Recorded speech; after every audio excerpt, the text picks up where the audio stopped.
Assalamualaikum warahmatullahi wabarakatuh. Perkenalkan, nama saya Rahadian Faris Rahman dengan nama ilmiah Aprocactus martianus.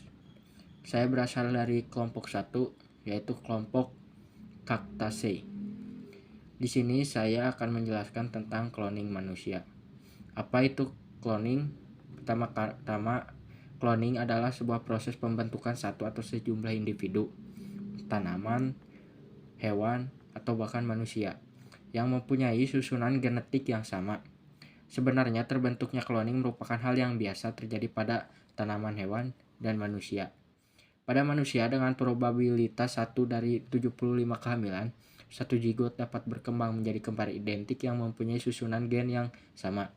Jadi sebenarnya kembar identik adalah klon yang terjadi secara alamiah.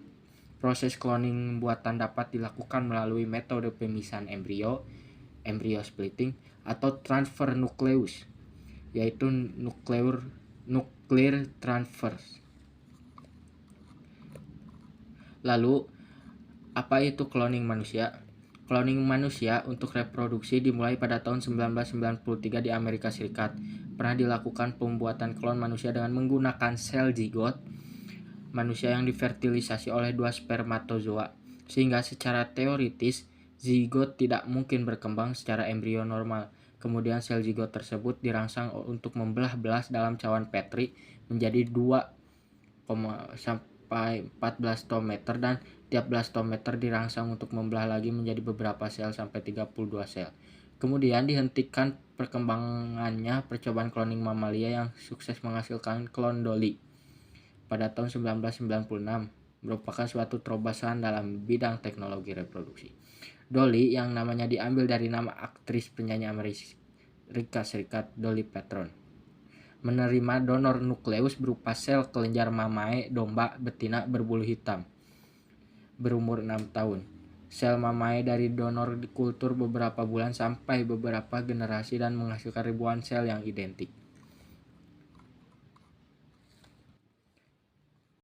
Keberhasilan para ilmuwan membuat Dolly mendorong beberapa ilmuwan lainnya ingin melangkah lebih jauh untuk membuat klon manusia. Tujuan utamanya adalah para ilmuwan tersebut adalah untuk membuat cloning manusia agar pasangan infertil dapat mempunyai keturunan. Pasangan infertil selalu mencoba untuk mencari pengobatan yang acap kali membutuhkan waktu yang lama dan biaya yang tidak sedikit, namun tidak menunjukkan hasil. Salah satu caranya ialah menggunakan teknik fertilisasi in vitro. Namun teknik tersebut tidak dapat menolong semua pasangan infertil, seperti seorang ibu yang tidak dapat memproduksi telur atau seorang pria yang tidak dapat menghasilkan sperma. Pro kontra terhadap cloning manusia. Banyak orang menentang cloning untuk reproduksi. Sejumlah orang menentang cloning untuk reproduksi namun mendukung cloning untuk tujuan terapi. Sebagian orang lagi menolak cloning untuk reproduksi maupun terapi karena mereka berpendapat bahwa perusakan embrio adalah masalah utama dan penerimaan terhadap cloning untuk terapi hanyalah suatu langkah menuju penerimaan cloning reproduksi dan manipulasi genetika pada manusia. Jika cloning tersebut dilakukan pada tanaman dan hewan untuk tujuan meningkatkan mutu tanaman dan hewan, semua orang mungkin akan setuju. Namun jika hal tersebut dilakukan pada manusia, walaupun untuk tujuan diagnosis dan terapi, belum tentu semua orang setuju, apalagi jika cloning tersebut hanya dilakukan untuk kepentingan pribadi atau sekelompok orang. Sebagai contoh, jika membuat klon dirinya sendiri supaya jika salah satu organ tubuhnya kelak tidak berfungsi, maka ia dapat melakukan transplantasi organ tanpa khawatir akan ada reaksi penolakan.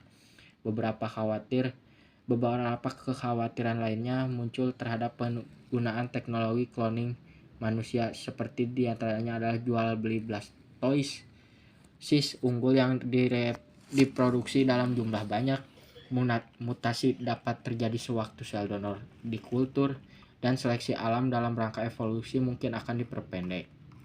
Sekian dari saya. Wassalamualaikum warahmatullahi wabarakatuh.